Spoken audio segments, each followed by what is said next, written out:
stand for the Pledge of Allegiance, please? I pledge allegiance to the flag of the United States of America and to the republic for which it stands, one nation, under God, indivisible, with liberty and justice for all. All right, and this meeting has been posted in compliance with Freedom of Information Act. Is that correct, Ms. Sarah? Yes, thanks. All right, thank you. And if I could ask for someone to approve our agenda today. So moved. I'll second it. Thank you. And it's seconded. Is there any discussion? Seeing no discussion, we will approve that without objection. See no objection, so today's agenda has been approved. I will then ask for us to approve the minutes of June 16th, 2025, June 23rd, 2025, and July 25th, 2025, unless someone would like to pull those apart. So moved. All right, and so we're going to do them all at the same time. Is there a second, please? I'll second. All right, thank you. Any discussion on any of those minutes from those three dates? No, sir, they were fine. Yep. Thank you very much. Seeing no discussion, we approve those without objection. And I see no objection. All right, we're going to move on then to our public comment period. 15 minutes total, and we asked everyone to follow the rules of council. And our first person we have, and actually we have someone that has sent in an email to us we're going to read, but Mr. Arnold Brown. And he's going to come forward and talk about like his topic finance. What's happening? Oh, I was standing on a ladder and was reaching up and put too much weight on my toe, and I'm in a lot of pain. I have two things that I wanted to talk about, but I'm going to save the other one for Wednesday. One of the items I wanted to talk about is the meeting that we're having on Wednesday in reference to Pine Island, and the attorney that's coming in, is his name Brian Hubert or something like that? No, that's our county attorney. Oh, sorry, Brian. The other attorney, the attorney that was hired to give an opinion, I guess, on the development agreement. I'm asking that we, the public, be allowed to hear what that attorney has to say about the development agreement, as to what his opinion, legal opinion is. Now, when it comes to questions and answer, we won't be asking any questions. We don't expect any answer. But after that, maybe go into an executive session where we'd like to hear his opinion on that. I mean, it's a legal issue. It's not a personnel issue. It's not a contract issue. Nothing is under negotiation. So I think it sounds to me that it's the criteria where it could be a public presentation, not a public discussion. So we're asking that be considered, and the council consider that. I think we all adults, and we don't know what the attorney is going to say. And even if we have to agree that whatever he says can't be used in a court of law, and if Mr. Treviano would agree to the same thing, that whatever he says can't be brought back up in a court of law to be used for either side. So that's all we're asking for, to hear his professional opinion, and then the council will go into executive session after that. Thank you. Mr. Brown. And then secondly, we have a email that was sent to Ms. Paula Brown and asked that I read it. Again, this is from Mr. Graham Trask, and is not an interest, it's not something that is coming from council itself, but I'm going to read this for him as the chair.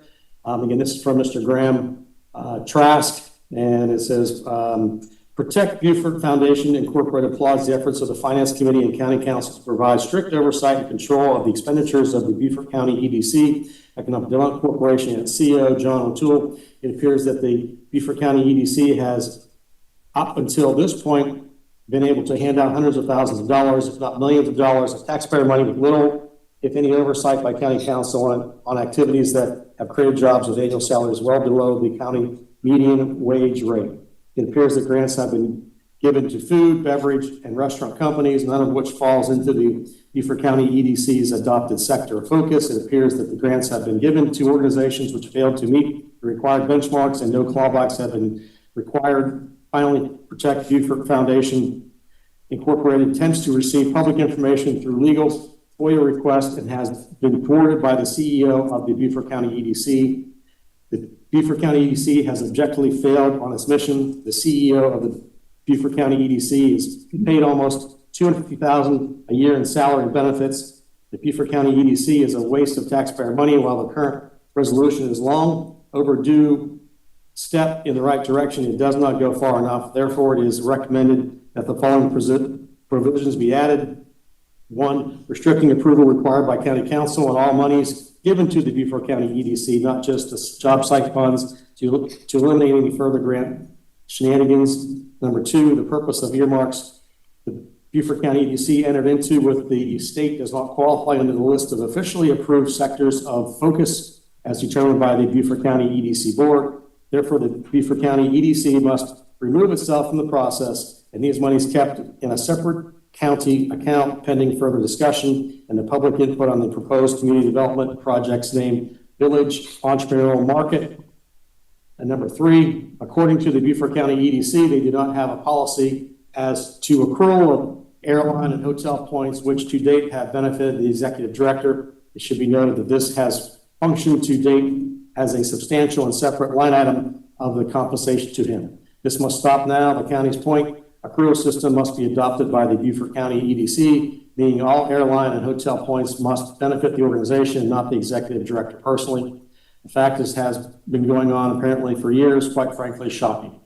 I mean, that's Mr. Trask. I don't have his address or anything else. But all right. Is there any other? Does that send to everybody? No, I can give you this or, get you that, and or Paula can send that to you. It was sent to Paula. Any other public comment before I close public comment? Seeing no more public comment has been closed. And let's move on then to our agenda items. And 7 on our agenda items A. An ordinance to amend the fiscal year 2025-26 budget ordinance to carry forward fiscal year 2025 purchase orders and funds.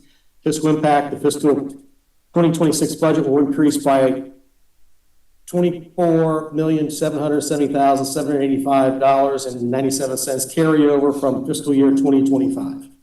And I think we have our finance director. This is the first time Ms. Sandy Novak has got a chance to address us personally. And you've recently just started with us. So Ms. Novak, thank you for being here. I'll Thank motion you. that, put on the Oh, floor. I'm sorry. Yes. Need a motion and a second, I'll please. second it. Thank you. So again, we have that. We'll open it up now for discussion. Ms. Novak, if you'd like to give your presentation. You stole the words right out of my mouth. In order to keep the projects and the funding previously approved by County Council in 2025, staff's requesting that we carry forward the remaining purchase orders and the funds from 25. So the funds will move with it into 26, and this will increase the 2026 budget by the 25 million, roughly almost $25 million. These change orders impact the general fund, special revenue funds, and the capital project funds. Do you have any questions about that list? So these are things that were in last year's budget that have not been completed that are now moving to the new fiscal year. So again, just to clarify that. So again, we're not allocating any new monies. These are all old monies, but just making them available then to be used in this next coming year. Any questions with regards to that?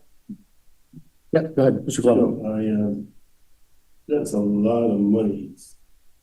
Yes. Carry over. Now, this is my first time in my history of council seeing that amount of money being carried over from the previous year to the next. So I guess my question, including from the administrator, is, are there projects that we're doing? Is the mask of work overwhelming for our staff to get it done within a year? Well, 25, almost $25 million now seems to be a lot of money. It is. Over. That's almost what, a little over 10% of our budget. So 6.3 million of that is CIP projects. Not all of it is CIP projects. There's almost 5 million of it is ARPA from the American Rescue Plan Act. And How much is offered? 4.8 million. It's on the spreadsheet. Page 14. But I'm giving you subtotals of the different types of what was brought over. There's about 4 million from sales tax projects and 3.3 million in gas tax. 2.4 million in road improvements and 2 million in road impact. Question again, is the work overwhelming for the county to do? What seems to be the problem? The work is not being done, that's all. I almost think it's we're now with Miss Harriet now being our CFO, we're now following the proper accountability accounting practices, I think is what's. Some of a multi-year project. Yes. Yeah. Some of these projects, CIP, fall multi. Yeah, Mr. Passman, go ahead. Yes, in years past, what was being done was at the end of the year, any purchase order that was not finished was canceled and a brand new purchase order was put out.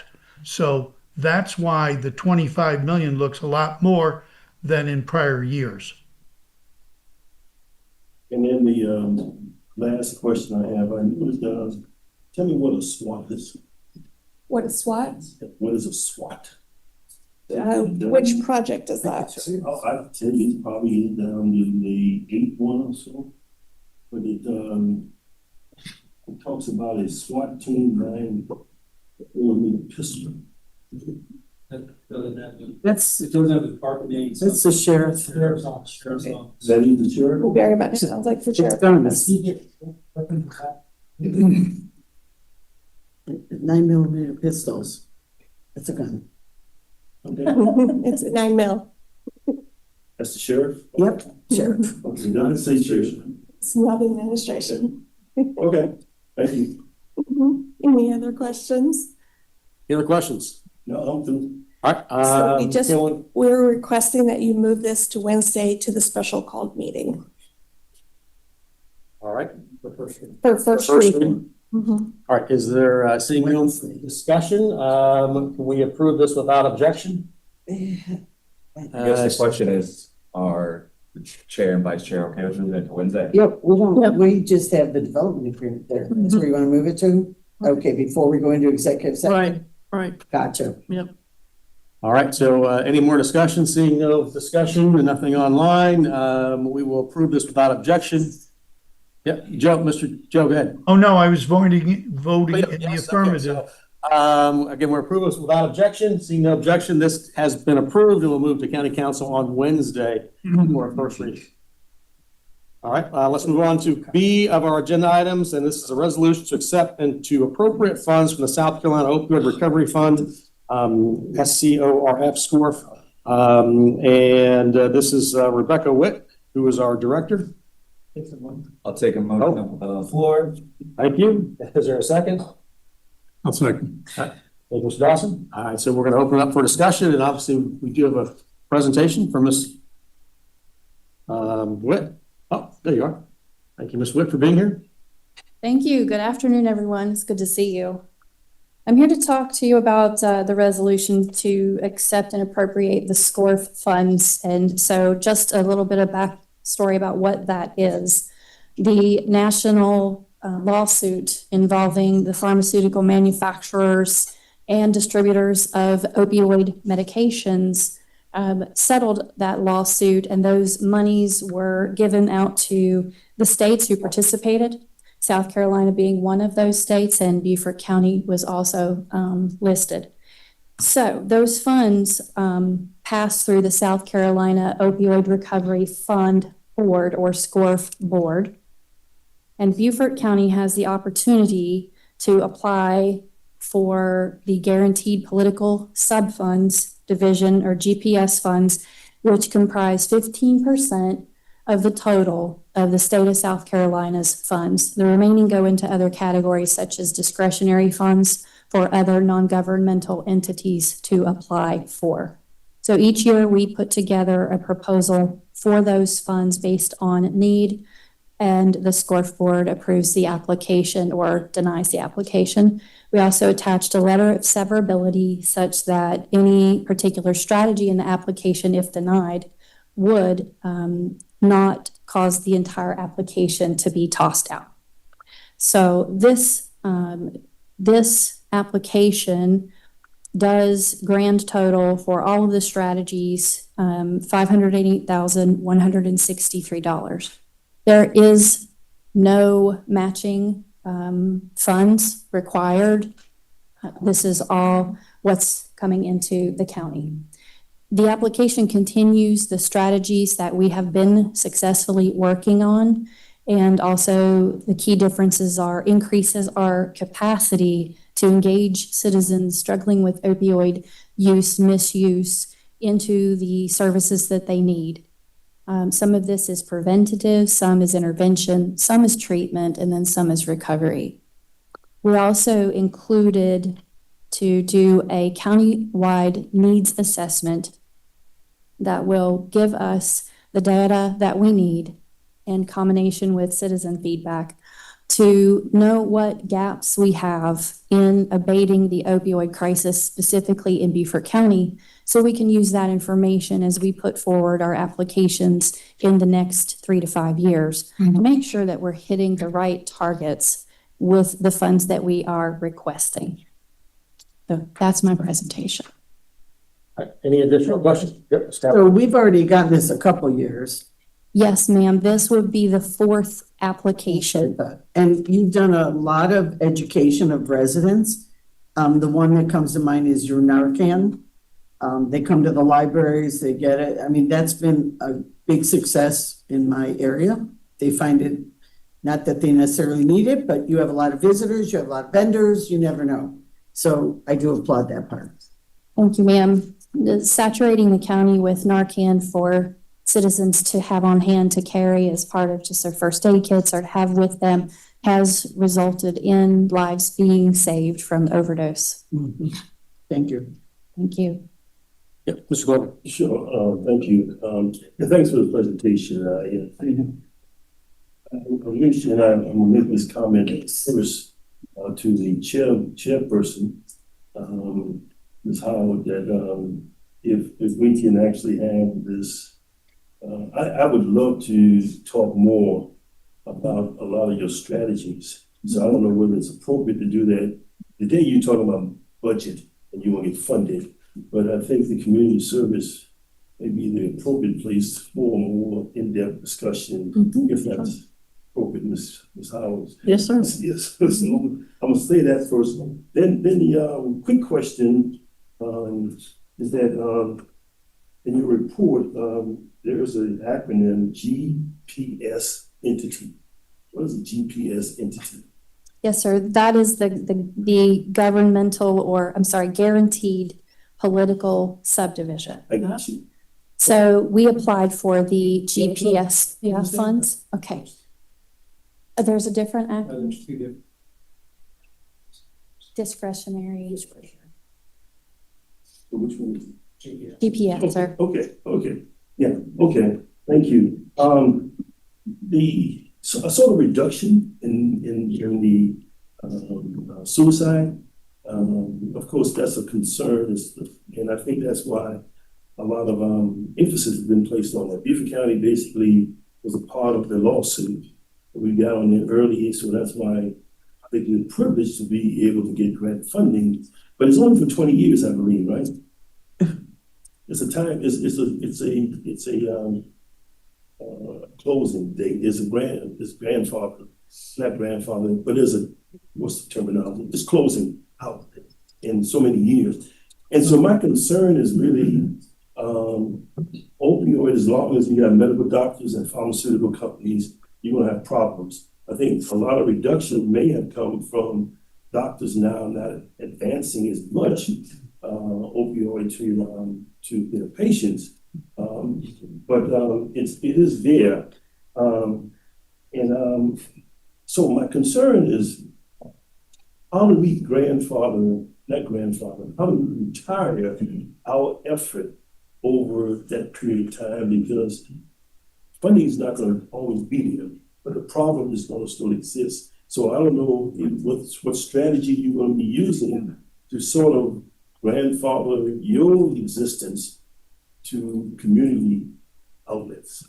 So that's my concern, and you have a lot of strategies. I hadn't been able to go through all of them, but you do have a lot of strategies. I just want to make sure that we're gonna not have to continue our effort of funding, because it's not gonna always be there, that's all. May I address that? Yes, yes, that's why I was trying to raise a question, but I didn't put a question to you. Okay. But that's, yeah, so. The opioid abatement funds are not so much time sensitive in when they end, but in terms of how the states distribute them and how quickly they spend those down. Currently, there's nearly $4 billion nationally. And I believe close to $216 million the state of South Carolina has received as their portion. So the SCORF board is there to make sure that projects that are successfully outputting their targets for prevention, for intervention, treatment, and recovery can continue to receive the funding as they approve it, so that the funds just are accounted for. In terms of sustainability, beyond these funds running out, whether that's 15, 20 years from now, the Alcohol and Drug Department, Nexus Care of Beaufort County, has that continuum of services in place already. We have that ability to provide education to citizens on not only opioids, but all substances. And we have a very robust prevention team. This has only increased our capacity to focus more on opioids. And we are able to meet the needs of citizens currently to provide treatment for them, medication specific to opioid use disorders. So in addition to these SCORF funds, we already have some existing capacity. And the SCORF funds are specifically to expand capacity such that the opioid crisis is abated. Now, that doesn't mean that other substances don't come along, because we all know that they do. But our department has in place the ability to continue to provide services. Okay. And talk about community health organizations, so I'm assuming that you're working through those as well. We partner with community health organizations. Absolutely. That's part of our outreach plan. Okay, thank you. Yes, sir. Any more questions for Ms. Witt? Seeing no questions, this will move on to County Council as a resolution. Is there any objection to us moving this forward? And I see no objection, so this will move to County Council for a resolution. Thank you for your time. Thank you for being here. All right, let's move on to C in our agenda items. And this is a resolution establishing a policy that restricts and defines the allowable uses of the Beaufort County Council's Economic Development Site and Jobs Fund, which are allocated annually for use by the Beaufort County Economic Development Corporation. Fiscal impact, no direct fiscal impact. However, this will restrict the focus and the use of funding in the account. Hank, first ask for a motion, please. I'd like to make the motion for this. All right, so Ms. Tabernick and seconded by Ms. Brown. And we're gonna open this up for discussion, but first we're gonna have Mr. Hank come forward and Good afternoon, everybody. A little background is, I heard public comment and we've had questions before. The way the county gives funding to the Economic Development Corporation is in two separate iterations. One is operating. That is not what we're talking about today. That is a flat number that covers salaries, expenses, and overhead. And you'll see that in your budget every year. I think in the previous year, it's $375,000. That's separate. That, again, salary, overhead, things like that. The Site and Jobs Fund is what we're here to talk about today. And by its name, it is intended for acquisition and improvement of sites. to help set the table, which is a traditional economic development activity to attract businesses to the area. Jobs is, I've read through it, there were various ordinances and resolutions since 2015 to create the organization to set up these funds, but there was never a real definition of these funds. It was just for sites and for the incentivization of creation or retention of jobs. Earlier this year, in this same room, when Mr. O'Toole was making his presentation, there were some questions asked about certain expenditures, good questions, and he himself offered up, hey, if we want to put some guardrails on this, let's do that. So I've been working with him since then to more closely define what these funds can be used for. So additionally, the Site and Jobs Fund, as opposed to the operating funding, that operating funding just goes in quarterly payments to the corporation that gets reported back in their budget. The Site and Jobs Fund actually does stay in a county account that is expended and then applied for reimbursement. So if you have questions about the resolution references an attachment. So I hope you guys have read the attachment, and for the public to hear as well. Certain things have to happen regardless. We do have a resolution that we passed last year that any property acquisition, whether by us, definitely by us, we have to do ordinances. But if the corporation uses this site funding to either acquire or expend on improvement of property, that has to come to county council for approval, and that's memorialized here. It also talks about certain things that need to happen in order to do that, right? So you have to be able to do some investigating or due diligence on properties. That's eligible. If it's a approved property by the board, they could geotech, wetlands mitigation, or just wetlands delineation. The mitigation would be something that would be an improvement of the property. Those are all listed in section 1. I feel like section 1 site development is pretty clear and defined in how it can be used. Additionally, you guys have had in the past recommendations to create an MCIP or a special source revenue credit. That's traditional statewide. It goes by state law. So an attorney has to draw that up. And so those funds are eligible for the use. So the corporation can engage that to help incentivize a company to come here.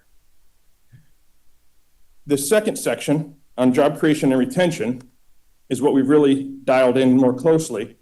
And the key provisions here are that it has to go by a formula. The corporation has a formula that they then vote on. And if you guys would look back at minutes for the past couple of years, they, in almost every case, give less than what they could give for these job incentives. The corporation now puts forth a presentation to the board. The staff puts that shows exactly how many jobs, what the average wages are, et cetera. So that has to be done through the board. Secondly, it needs to be within the sectors that the board has set forth. I put here, just so you guys could have some comfort, sometimes they could change. It said it must fall within the officially adopted sectors of focus. Hold on, I'm old. Which are currently, and I listed what the current ones are. And it's embarrassing for me to wear these. I had to. My dad was embarrassed to see me. Secondly, it's encouraged that these incentive for job creation and retention should go with a Department of Commerce incentive package. However, in Beaufort County, some of the companies that we may like to incentivize, like a small corporate headquarters, like CS Instruments that happened, there's a very positive company. At those numbers, the state doesn't really incentivize that. So there are some allowances, as I put there, for an exception. The other part is it only can be for jobs that are above the median wage. They can't exceed that $2,000 per qualifying job, but the corporation has been very good about not even getting to that number in most cases. The board has to approve them, and there has to be a 3 to 5 year clawback period to make sure that they performed and maintained these jobs. And I can tell you, I think several of you have been to the meetings over the past year where some of these funds have been clawed back. So that is a good sign that it is being monitored. And H, the last one, is anything outside that has to come to county council. So the goal here was to give comfort to council that the funds are being used the way you want them to be, comfort to the board that they know exactly what they can and can't hear requests for. It's going to limit some requests for funding because it's more clearly delineated by the county, and comfort to the public because then they also know what these are for. I got any additional questions? I have a couple of Yep, Ms. questions. Brown, go ahead. So this new resolution is gonna cover the site and job fund. How about the grants? That is from what the grants are paid. So this is the funding that would do that. Okay, so all monies except the operating. Yes, ma'am. Okay. And when you say board, you mean the Beaufort County EDC board, or are you talking about council? The board can expend certain funds if they follow these rules. Anything outside these rules would have to come to county council. Oh, okay, all right. So the only one that's mandated to come to county council is site acquisition. And improvement of, so they can do the due diligence on the front side, which is spending some money for knowing if a project is worth moving forward to purchase. But the expenditure is the way the resolution that we passed last year reads is any of this, which is currently 0.3 mils per year, that's used for the acquisition of or improvement of. So that would be running a water line, building a pad, spending that money on physical improvements would come back to council. Well, I know I brought up at the finance committee when we talked about the budget, having closer oversight even of job retention funds, and that's not in here. This says their board can approve grants and we don't have any input. This is still public money. Yeah, and this is a recommendation. This is just if you guys would like to put something like that in there, we can adjust this. This is just what was brought forth to define the sectors in which it can be done and at the pay level that it should be done, so that it's not, as was said in public comment, incentivizing low paying jobs in outside the sectors. These are within the sectors and above area median wages. So, Mr. Chairman, Councilman Lawson, one of the things that I was looking for is that any use of site development funds would come before county council for approval, because I have now sat at 4 or 5 meetings where I was not in agreement of some of the grants that were pushed forward. When county council denies a grant, then they go to EDC and they give the grant. I have angst over that. So I was hoping all of this would come here. Well, that grant you're mentioning would not be eligible under these rules. This is for directly incentivizing a company to I create understand jobs. that. Why wouldn't everything come to county council for review? It's still public money. That's a long, complicated question that would be Okay. something that we would have to do long-term if you guys wanted to work through a workshop of how economic development operates. But currently, the way that it's set up is that the board is set up to make those decisions. That's just the way that it's currently set up. Yeah. All right, any other questions? I mean, so we have two options. Two options then is one is to table this and then have more discussions over what goes in this agreement, or we go ahead and move this to county council as a resolution, knowing that we will then add. No, this is not an agreement. This is establishing a policy. This is a policy? Yep. Still a resolution though. It's a resolution establishing a policy of how we spend these monies. So what would, The charter, if the organization would change as per throughout a workshop process, that would be the way that the articles of incorporation were set up. The county, Gary Kubik signed those, I think it was in 2017, to establish the corporation as it sits today. It was amended to add some sector board seats to the board itself, but that was set up by the county back in 2015 and 2017. all right, so I guess Brian or Mike, so what's the better plan of action for us? I think Tweak this even more. my recommendation is you pass a resolution that at least puts the guidelines. If you would like us to, staff to go back and start to relook at the articles, because that's going to take coordination, I believe, with the other parties that are part of that agreement. We could also be directed to do that as well. And so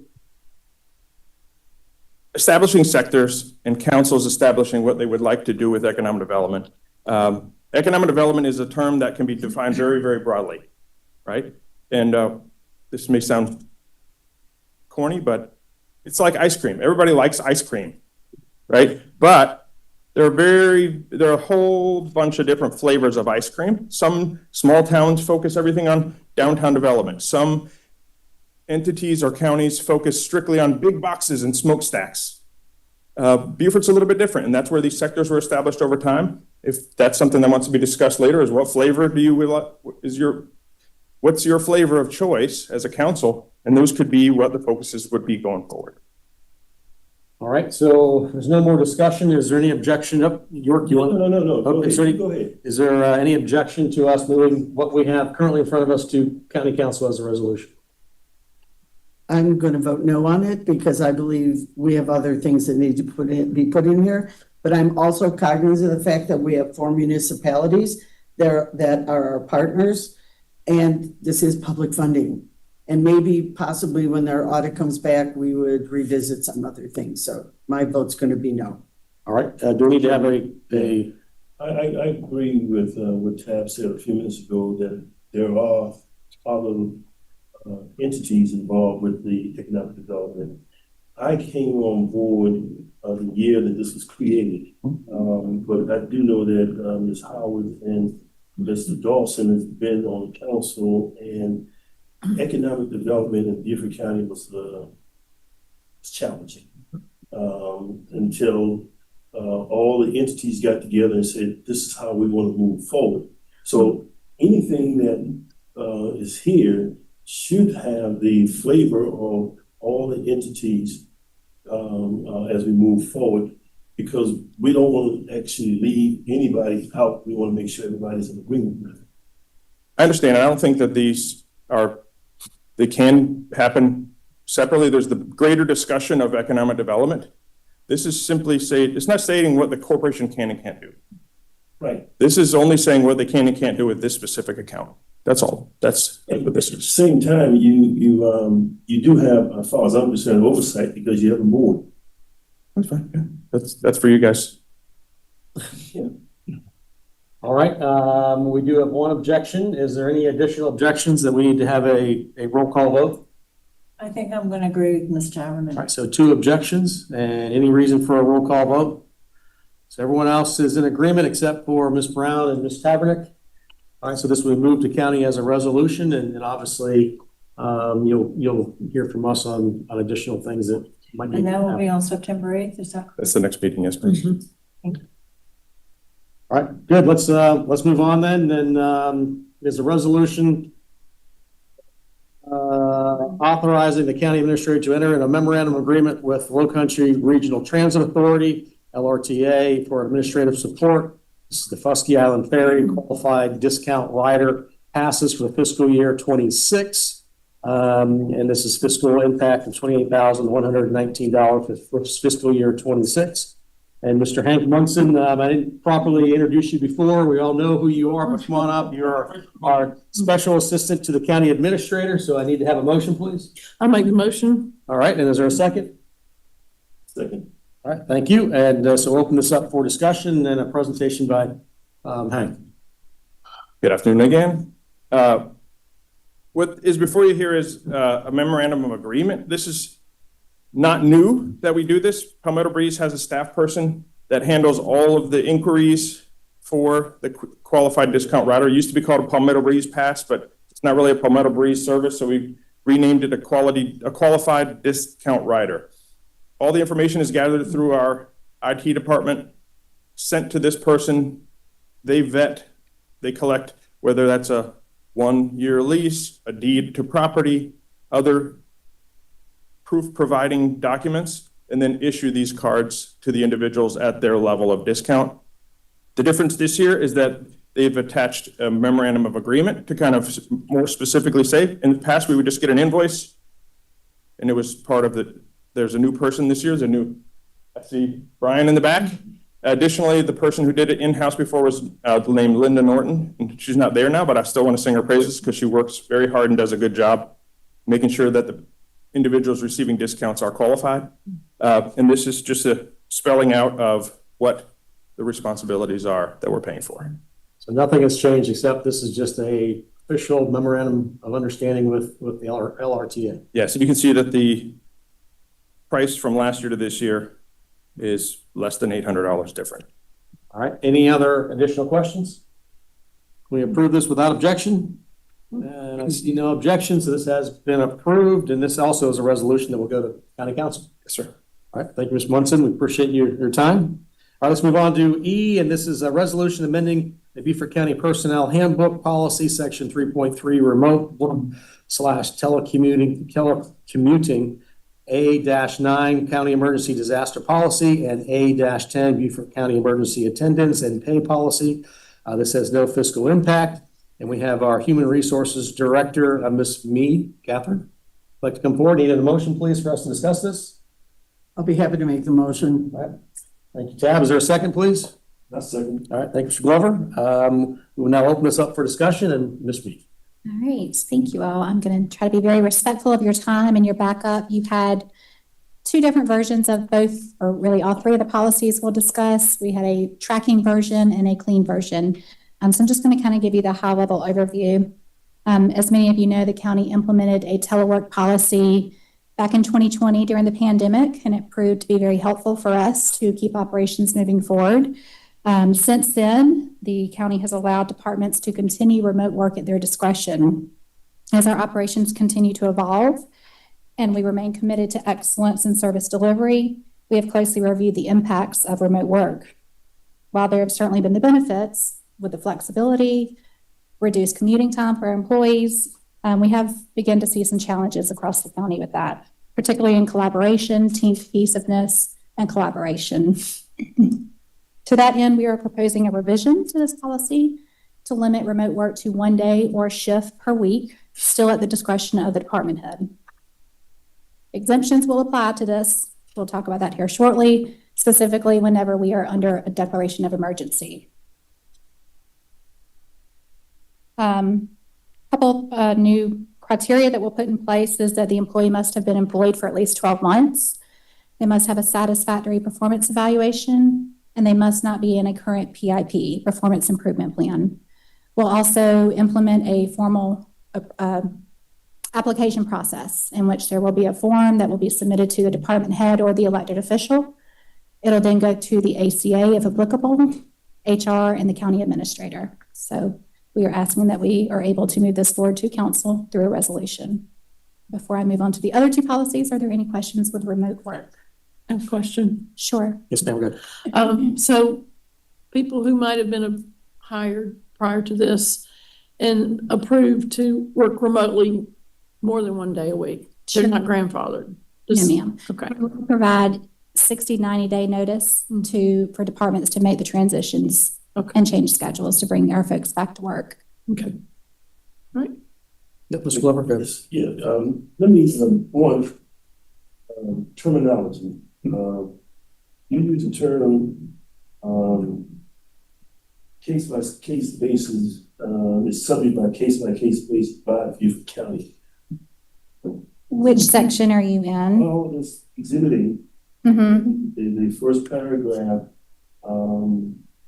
you use, in the first sentence, eligibility will be decided on a case-by-case basis by Beaufort County. Beaufort County. So if you're going down further to that approval process, that's going to be your elected official or department head, your ACA, HR, and county administrator. That's Beaufort County. Yeah, well, in terms of this definition, yes. That's what I want to make sure. But, it's a great question. because it does say that later on, but I want to make sure that's Beaufort County. In terms of this policy, yes, sir. Yes, ma'am. Okay. And then we have employees. There was one I want you to explain this to me just so that I understand it. I think I understand it, but I want to make sure I'm in Exhibit B. Okay, and yes, sir, I haven't gotten on that one yet. You have, okay. But I will go there just. This question here. Okay. Most time, employers prefer their staff to be in place. Sure. Site, but in this day and time, I can see where folks are working from home, et cetera, et cetera. And you can't manage that well. But I do know that there's a savings for employee. If I'm working from home, I don't have to get dressed up, you know what I mean, to come to work. So I don't have to buy, I don't have to clean clothes and all that kind of stuff with the laundromat and everything else, all my cleaning.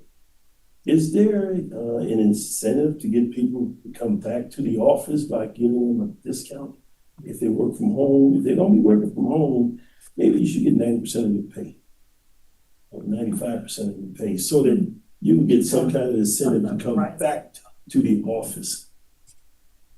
I'm just going to throw that out there. Thank you. You don't have to respond to it. Okay. I'm throwing it on the table. That's all. Okay, I'll wait for the next section.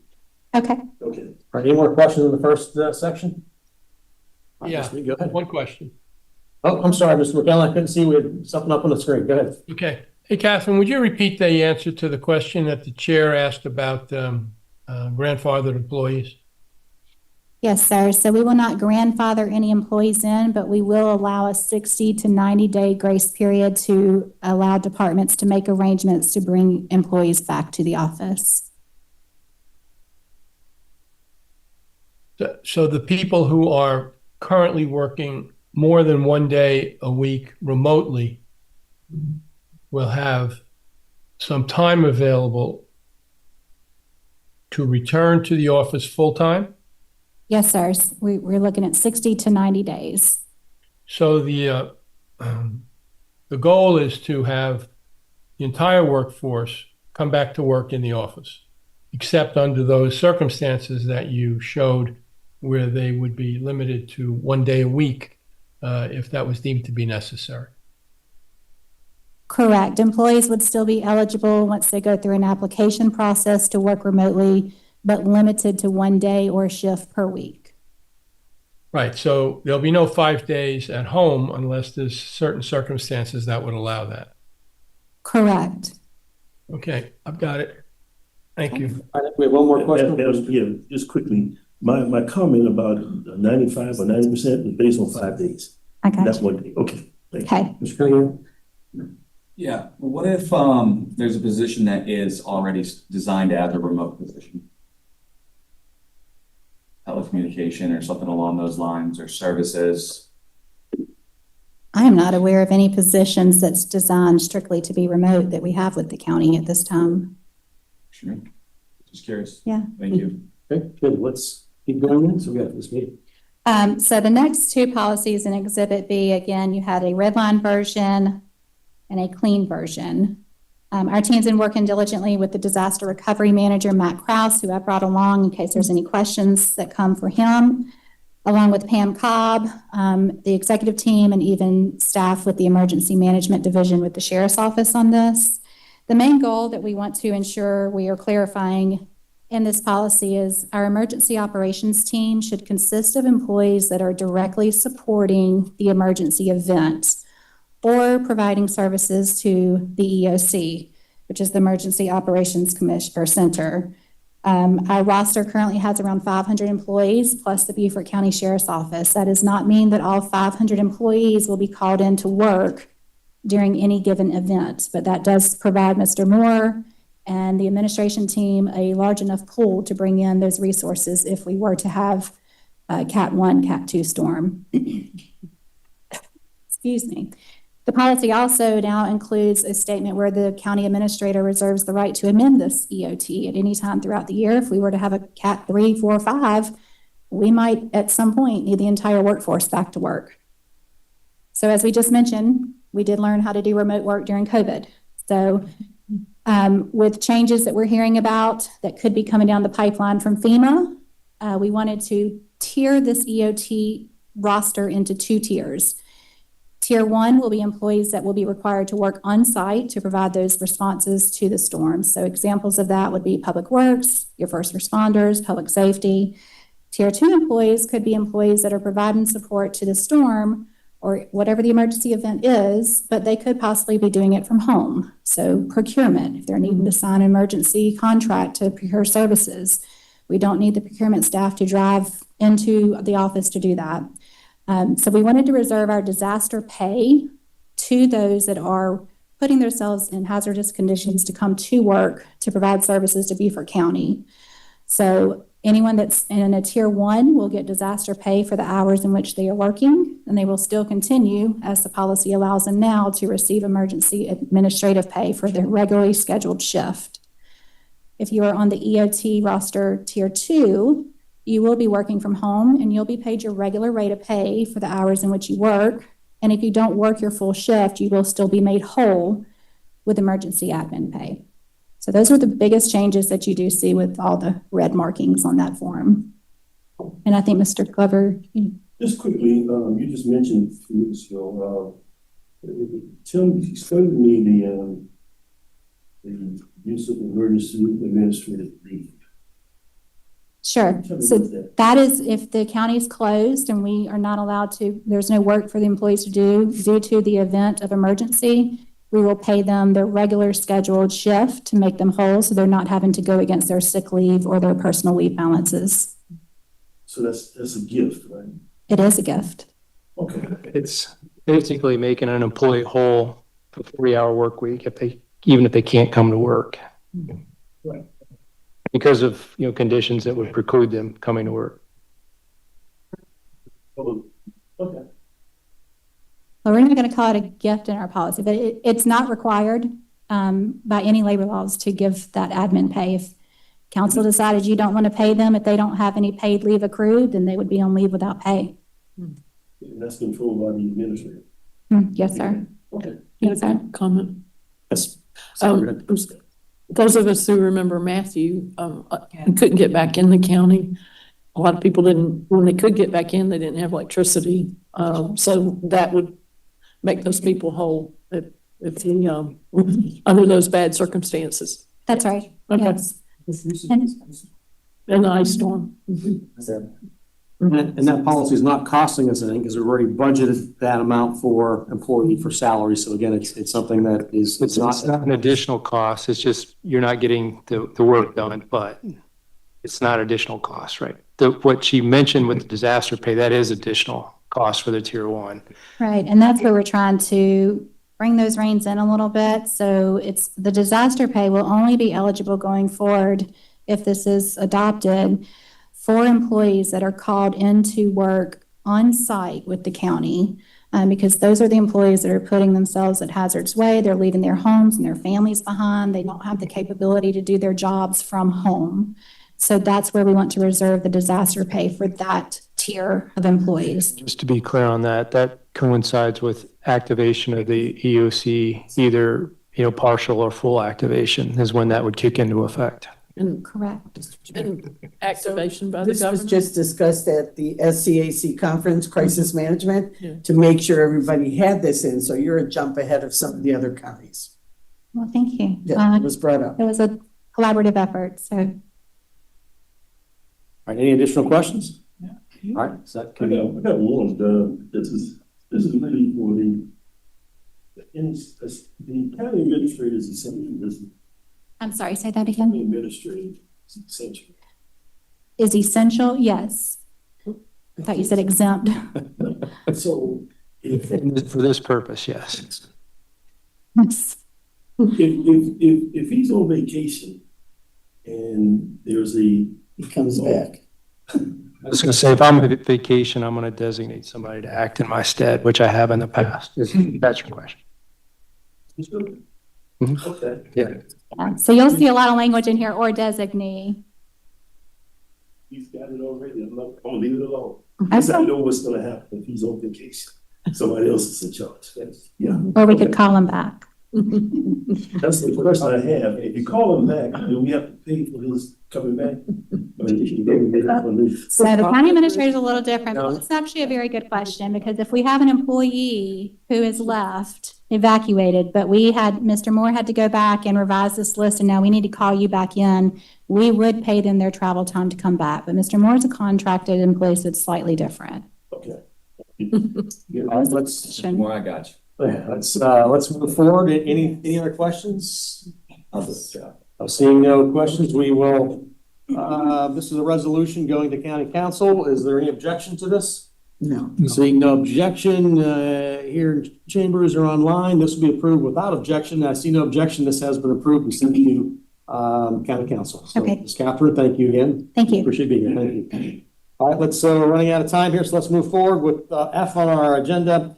Recommendation of a contract award, RFP 052024, computer assisted mass appraisal. And this is the CAMA, C-A-M-A tax system software for Beaufort County to Harris Govern. Read through all those we've got there. Let me just get down. This project is a total cost of cost with contingency is $3,362,483. This project is funded by account a current balance of $3,686,000. And obviously we have Mr. Dave Thomas, our procurement service director. And again, this all seems straightforward, but go ahead and make a motion for us. Actually, I'll get this. So moved. Thank you. Is there a second? I'll second. All right, thank you. We'll open up for discussion, and we have Mr. Thomas here, who is our procurement service director. Mr. Thomas, go ahead. Thank you, Mr. Chairman and fellow council members and staff and the public. I'm just thankful it's not raining today. That's good news. I'll try to make this brief. First thing I like to do before I get into the background is just thank the evaluation team, who was comprised of a lot of our elected officials, the auditor, the treasurer, Mary Walls, and who are here. They're here, and David Cadd in the back, and the assessor. She's not elected, but she's very involved in what's going to go on with this new CAMA software. I also wanted to introduce Chang Kim. He is with the actual Harris Company. He's their director of vice president for sales and marketing, but he's here to answer any questions after we get done with this if you have questions for the actual process.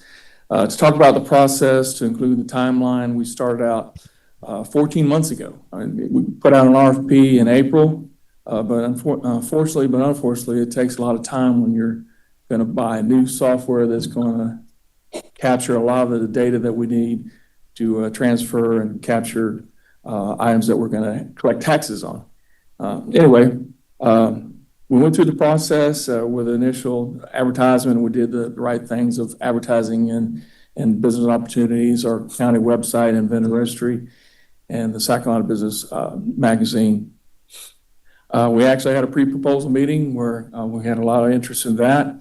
The actual proposal was due on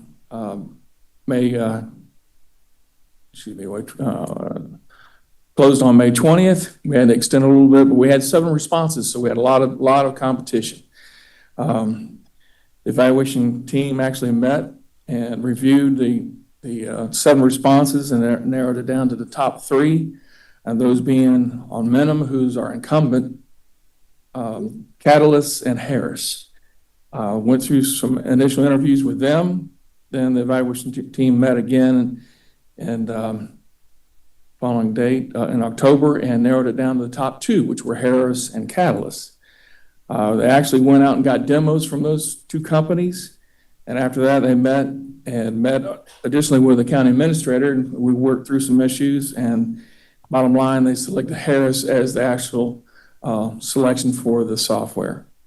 During that time, we met and worked out a negotiated contract. We got that contract ready. As soon as you all decide to approve this, we can bring it forward to county council for the final approval, and then start up this process in September, actually putting the software implementation together. Now, it does take a lot of time. It's about 18 months to get everything done. Final cost is, I think was in your packet, is $3.3 million and some change with the contingency. We do have some contingency money in there to cover if we need any additional testing for the different modules that are going to be presented. If you want to ask on who else is using Harris, well, we found out through our research that Horry County, Dorchester, Pickens, and Richland are currently using their software and don't have any issues that we know of. And they're also implementing Florence and Abbeville counties now. So we're excited about moving forward with this, and it's subject to your questions, but we recommend that we approve this contract and move forward to county council. Any additional questions, Mr. Thomas? No one online, no one here in the chambers. We will then, go ahead, York. Yes, sir.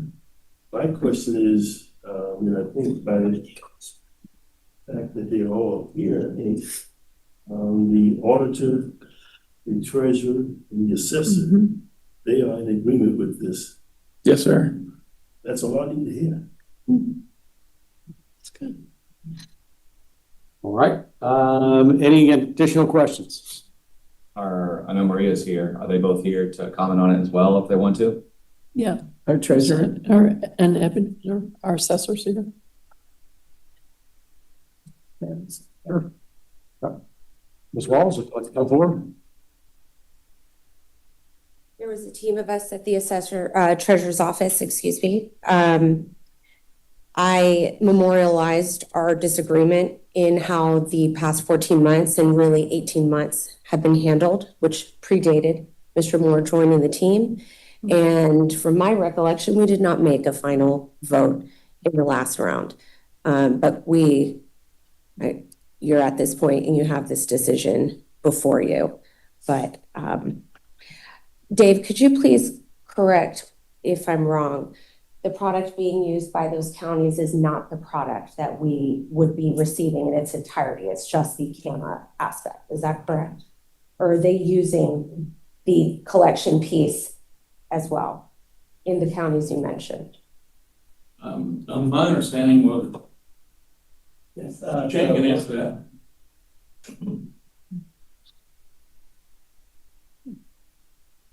So in Richland County, Horry County, Dorchester County, Pickens County, they're all live on the CAMA system.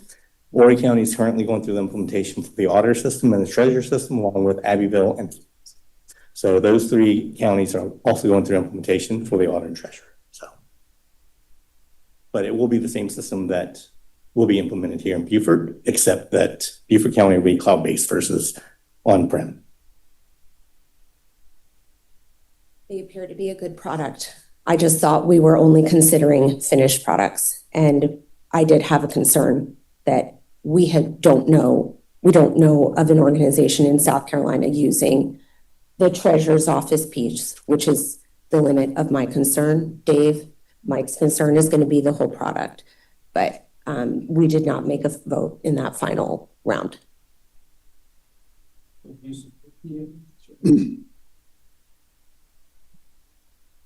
I cannot support the purchase because I don't agree with how the purchase decision was made and the series of steps that went through to complete the RFP. Not because I can't speak as to whether the product is deficient or not efficient, because we haven't seen a full finished product. But this got to council and they have to make the decision. It's not the council yet. This is just To the committee. I have memorialized my comments and I don't have any others than what I've already shared. I have a question. I think that'd be a question for us, not for him. So. What? No offense. That would be a question for us if there's something we can do if you do not, Mr. Mulready.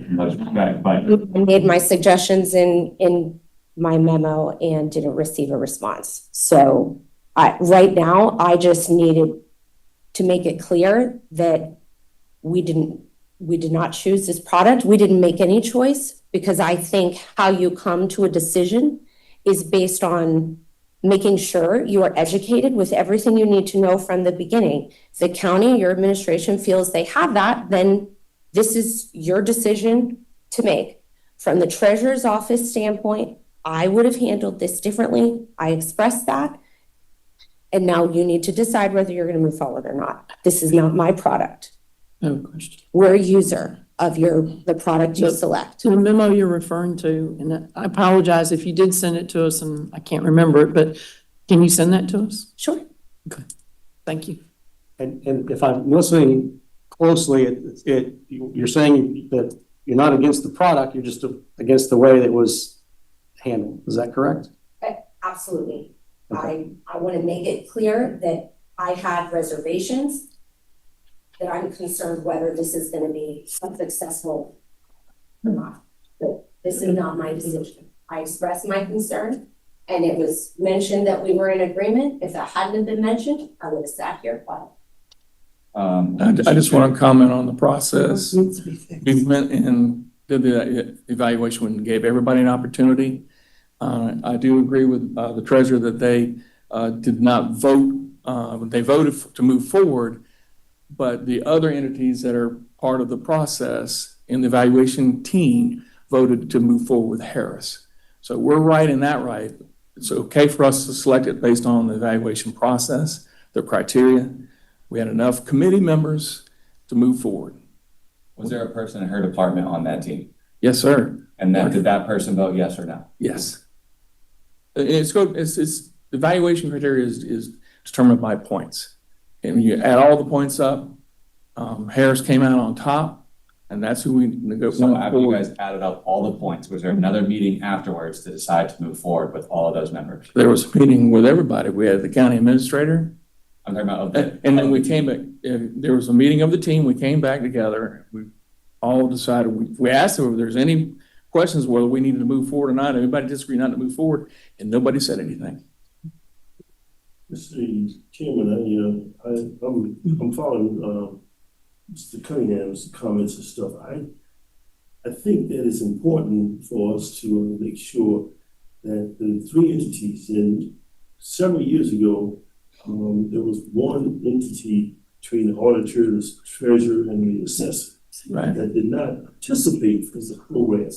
That the software we had made it very problematic for the system. Yes, sir. I think whatever we do, now, I may like apples, I may like crystal water, and somebody like Deer Park. That's correct. It's water. Am I voting on? I will vote for Deer Park all day long, but if you get crystal, I'll drink it. Yes, sir. What I'm saying is that we need to make sure that the users will be satisfied with the product. I would make a couple of comments on it. Everybody was given an opportunity to vote. And if you look at all the vote and round up all the scoring, it came out to Harris being on top. Now, keep in mind, Harris and Almenum is who we're currently using. Almenum is the sister company of Harris. So they know each other. In fact, some of the people that work for Harris work for Almenum now, vice versa. But at the end of the day, as far as the procurement process, we followed the rules. We gave everybody a chance to vote. And at all the evaluators, it came out Harris being on top. We all were in the same discussion, the same room. We all decided to move forward, allow purchasing and IT and our legal counsel to negotiate with the company, who was Harris. We negotiated the price down to within our budget so we can move this forward. So other than that, I'm subject to your questions. If y'all don't want to award it, that's fine. We can continue to move on, but the only other options we have is to go back and award it to Almenum. And then what would your reasoning be for that? I don't think you're hearing that you're not hearing that from me. Right, okay. I just want to make sure y'all have all the information is very transparent and that we follow the procurement rules. So make sure for me, that's the three entities. And if the treasurer's not happy, we don't have to go with her module. We can move forward. Can I? Yeah, you go ahead. Councilman Glover, we're a large county. We need to be on the same system. Yes. We made the decision that after over a year and a half of very slow, if any, progress, that we did not agree with how the process was handled. And while it seems I'm sure every rule was followed, I didn't appreciate learning the product was incomplete. Three iterations into the selection process. There were things, like I said, that we would have done differently. And because of that, we did not score this provider or the other ones actually in that round. We need a new software. So while I don't agree with the process, and I would not probably have selected this finalist, We need a unified software, and we do need a replacement software for what we have. So you asked for our comments. I have memorialized my position, and moving forward, if this is what you decide to do, we are going to do the outstanding work that we always do. All right, one last comment, Mr. Cunningham? Could I get the auditor and the assessor to make comments, because they were part of the evaluation committee and have some very vital information. Well, I just confirmed with the auditor and assessor that they voted for it and I'm part of the process. Sorry, Mr. Cunningham? Yeah, I mean, I guess my question is, I don't know the product. I don't know what it was scored. None of us do. None of us have seen any of those reports. I would like to make the motion to postpone this to our next finance committee meeting. So that gives us the time to see the questions unanswered, make sure everything was followed, protocol. And then as long as everything checks out, I don't see any problem with us moving this on to county council after that and getting this done. I mean, we already waited 18 months. So I don't see another month delaying that, but just to make sure that's done properly. And it very well might be 100% above par. That's good. But I just don't want to have any, I want to make the motion to move it for the reason for us to be able to get all information so everybody's clear to move forward with the right pretexts. So if there is a second, then so be it. If not. Mr. Chairman, Do I need a second on that first? If you would. Hang on, I need a second. What Mr. Cunningham said? Yes. I'll second it. All right, so that's the second, so now that's open for discussion. Mr. Glover? Mr. Cunningham, I would really prefer, this product, this motion moving forward, and in the meantime, there's time for all the players to get together before we make the final decision. But it will be out of committee. It seems to me that in order to get the product here, it's gonna take 18 months or so. So, we can move this forward. That's less time, that we have to keep it in committee, but it can stay at the council level for any length of time. Is this something can be approved by council, by finance committee, or is this something that goes to? $3 million. Okay. So we'll go to full council. All right, so we have a motion that we would delay this. Yes, who's saying that? I am. Mr. Dawson. Before you call the questions, Ms. Wall said that she had some concerns, some things she would have done different. I'd like to hear her position as what she would have done different from the process that Dave went through. I'd like to hear that verbally from her. Okay, you're looking at that being now, is that your recommendation? Yeah, yes. Before we vote, she made the statement that she would have done something different, some things different. I'm curious as to exactly what that is. I'd like to hear it. We're already over our time, but that's something we can do during discussion. Ms. Walls, if you want to address that today? That's what the subcommittee likes. I'm happy to read my memo if that's what you would like me to. All right, can you come to the microphone, please? Do we have a date on that memo? Yeah. Oh, yeah, I will provide it to you. That's no problem.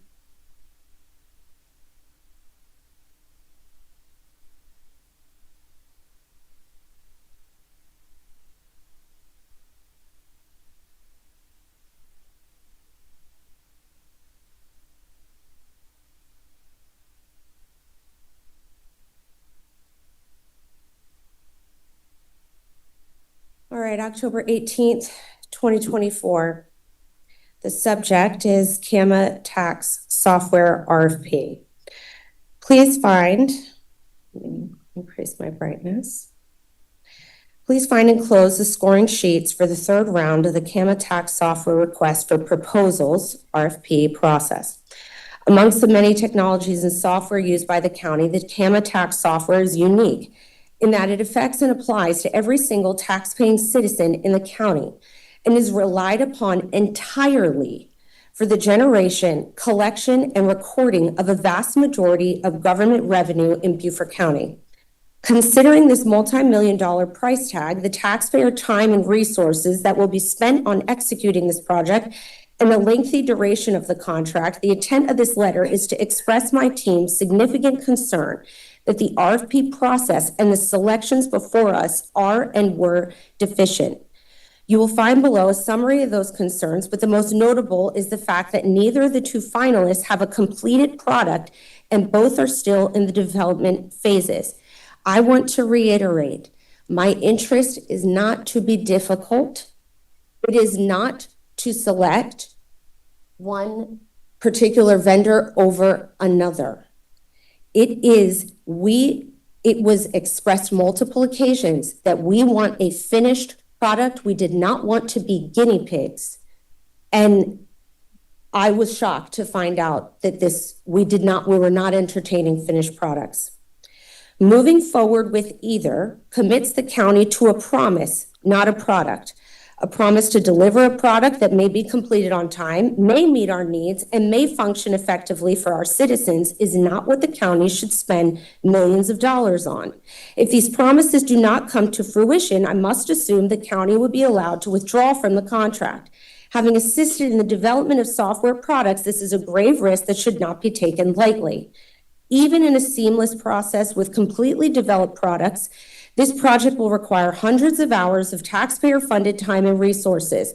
It should be expected that more will be required for an incomplete product that, at its conclusion, may result in something that simply does not work for Beaufort County. May, not for sure doesn't. I am and will always be committed to the success of our taxpayers and my team. It is for this reason that I cannot commit my team to the unknown requirements and direction that an incomplete product entails. Neither of the county's two finalists have completed products, and both failed to clearly disclose this in their proposals. As you noted in a recent meeting, there were noticeable scoring differences between each round of selections. The scoring sheets did not change between each round of selections, meaning what you were graded on in the first round was the exact same criteria every single one. One of those criteria was, do they serve a South Carolina jurisdiction? For our product, the answer is no. How can I answer that differently 3 times over? The circumstances have not changed. I requested that each proposer show us where this was communicated in their initial proposals, and neither have done so. The proposers did not share with the selection committee that significant portions of their products were still in development until the second and third rounds. The goal of the RFP is not to select the proposer that had the most finished product. The RFP's project purpose, in quotes, is to purchase a state-of-the-art commercial off-the-shelf system. At no time did we interpret this to mean an incomplete product. In fact, while planning, committee members repeatedly expressed the need to select a product being used in South Carolina and avoid being in a beta situation. The RFP solicitation requirements goes on to state proposals should be complete and carefully worded and must convey all of the information requested by the county. Had the finalist proposals conveyed that the products were incomplete, the scoring would have changed significantly, resulting in different proposers moving forward to the second round and potentially eliminating the 2 current finalists. The county has been aware for quite some time that our current software is old and in need of replacement. The capital improvements plan for 2025 approved by Beaufort County planned for an upgrade of our current software. In a January 2024 meeting, which was called to discuss this, it was later determined that an upgrade would not be performed, but instead the county would move forward with an RFP. Our team was open to an RFP process, but expressed concern over the manner in which it was being executed. There was no clear leader of the project, a very short implementation deadline, and a timeline that was unachievable if a thorough process was to be had. Additionally, the identified project leader never attended or participated in any subsequent meetings except for the initial one. As an interim administrator, his role was temporary, and at its conclusion, he would have no interaction or involvement with this project or the teams affected. Below is the timeline mentioned, which ultimately proved unachievable. I've included a screenshot that was shared. Despite these concerns, the committee was emailed a copy of Charleston County's RFP documents to be adapted for Beaufort County's needs and given a few weeks' notice to do so. The selection committee is made up of 4 departments: Assessor's Office, Auditor's Office, Treasurer's Office, and IT Department. There have been 2 rounds of scoring thus far at the date of this letter. It is our understanding that in the first and second rounds, all 4 departments on the selection committee scored each proposer.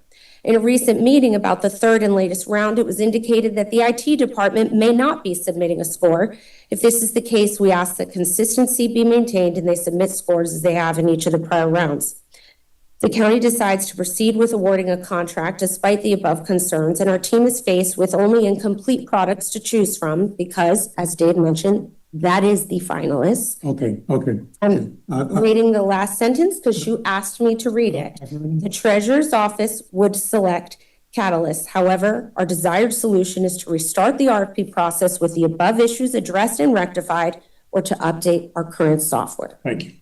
Mr. Chairman, I'm good.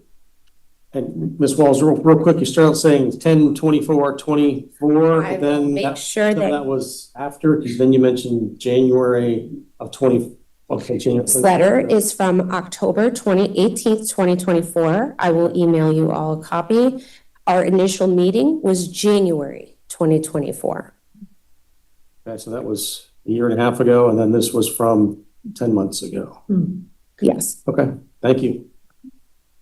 Can we get the assessor and the auditor, because they're very important part of this, just saying what they went through. Yep, this seems to be very, very important, so we do want to hear from everybody. That's where we'd like to come forward.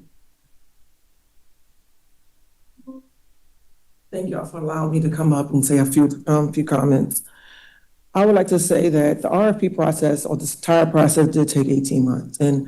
And from my perspective, that's running close to our reassessment that we're about to engage in. In order to get this software up and going, not that we're rushing, because that's one of the things that I was concerned about initially, is that we get a good product that's going to last almost 20 years. The one that we have currently was implemented in 2006 or 2008, between that time frame. And we're still here with us. But the concern with the current product that we have is that its shelf life has come to an end. It's standalone on each one of the terminals. And it is not a complete product.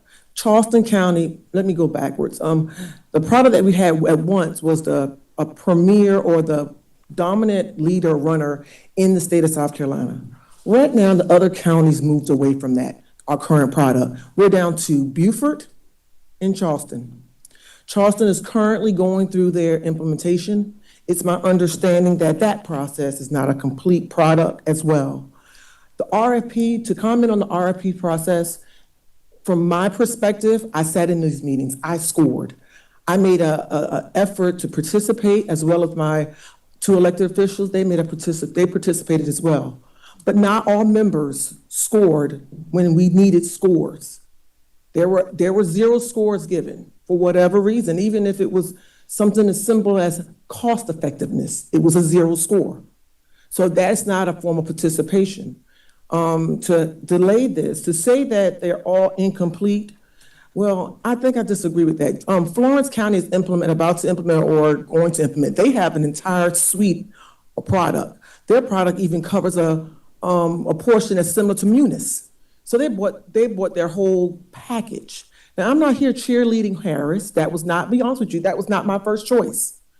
And but I am here to say that the RFP process, in my opinion, was done effectively. It was done the proper stages. Now, participating or not participating, I can't comment on that. I know what the assessor's office did. With regards to the ballots, there was some miscommunication with regard to the number of who all was going to score in the end. Was it going to just be the top 3 users, the auditor, the assessor, and the treasurer? But come to find out that it was IT that was going to score with us as well. So there were 4 at that point. Procurement, I'm not sure if you scored or not, but I'm not remember. It's just been delayed. I ask that while you are investigating, allow it to continue forward, because 18 months has passed. 18 months, now we're going into our reassessment years. And it is known by the committee member, the members of this team, that if this bleed over into the reassessment period, this will be delayed even further. This product that we have is not supported in the way it should be. There's three different sections of between the three different opinions about which direction we should go in. And Harris won. It won. So now to come now at this junction to delay it or stonewall it to get a product that is preferable to one individual, I think it's a little it's unnerving. All RFP process does not benefit everyone. That's why it's a process. Everyone is not going to get what they want. But we're going to get what we need because we all had a chance to vote. And that's all I have to say. Thank you. Sanders, thank you. It's our assessor and Mr. Cat.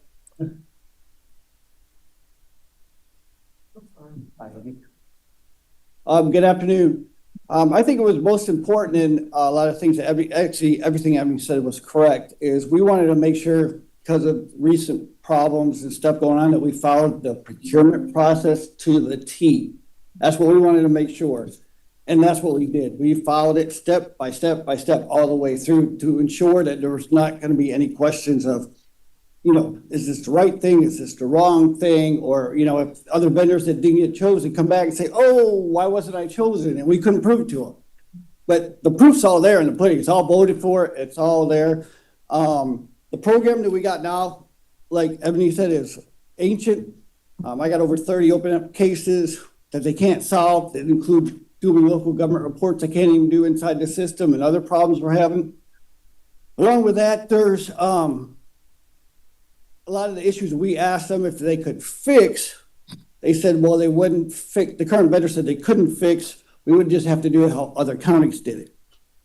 I said, well, every county's different. We tried to do stuff, how our county administrator or what we need to do for y'all to get the work done. So I think if you want to look into it, you could, but as everybody said, you probably should move this forward because we followed the process. We all voted. We all did what we were supposed to do.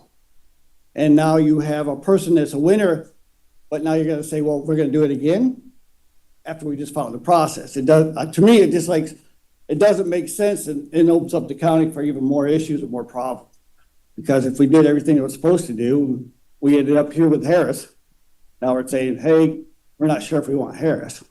But I know everybody said she voted for him. I voted for him. I think it's a good product. What I like about him is not that everything may be complete, but we can build it out to ourselves. We can build it how we want it so the module works best for our office.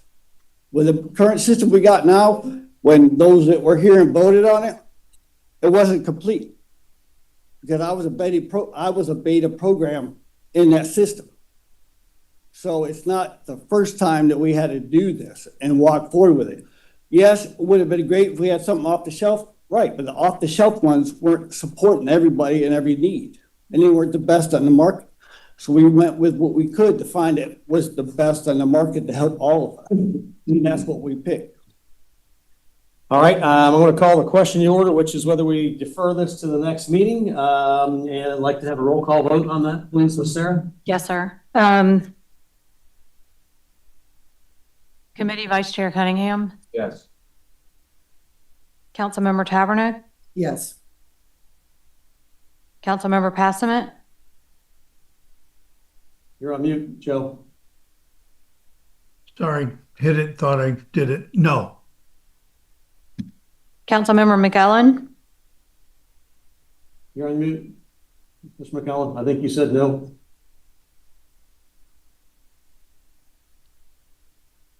I did say no, thanks. Okay. Councilmember Glover, No. Chair Howard, No. Councilmember Dawson, No. Councilmember Brown, Yes. Committee Chair Lawson.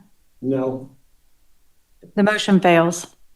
All right, we're going to bring the original motion to call as well. I'll call that question to order. Again, this is to move it to the next council meeting for a vote. And again, in the meantime, we're hoping that if this does pass, that there'll be some resolution or something that works out or more discussion. But so again, we'll call the question of of passing this and sending it to council for a resolution. Can you just reiterate to the rest of the council how many votes it'll take on council? It's a resolution, so just be the one majority vote on the next council meeting. One vote. Correct. All right, so let's call the question order. If you can please read the roll, please. Committee Vice Chair Cunningham, Yes. Chair Howard, Yes. Threw me off a little. Councilmember Passament, Yes. Councilmember McGowan, Yes. Councilmember Glover, Vice Chair Tabernick, Yes. Councilmember Dawson, Yes. Councilmember Brown, Yes. Committee Chair Lawson. Mark Lawson, yes. The motion passes. Thank you, and let's move on then to our final item, and this is reappointments of Mr. Rich Sells and James Starnes to the Airports Board for a 2-year term with an expiration date of August 2027. Move, Mr. Chair. Thank you. We'll take these both at the same time unless someone has an objection. Consider a second, please. I'll second. Thank you. And again, we're going to approve both of these without objection. Is there any objection? Seeing no objection, it has been approved, and if there's nothing else that comes before this council meeting, we are adjourned. Or